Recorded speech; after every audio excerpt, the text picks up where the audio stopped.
How to change language in Castle Movie app.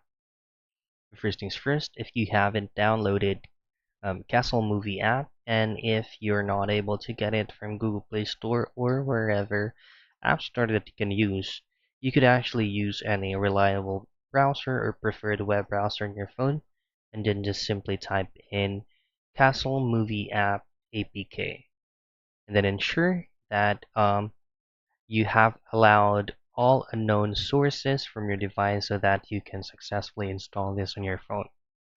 So once you have successfully installed it, just simply run the application and then just scroll down a little bit till you see the option that says explore in your language.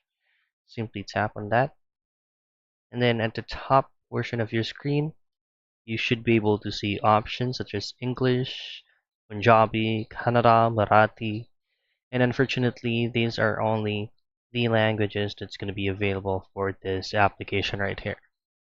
So that's pretty much it. That's how you change language in Castle Movie app.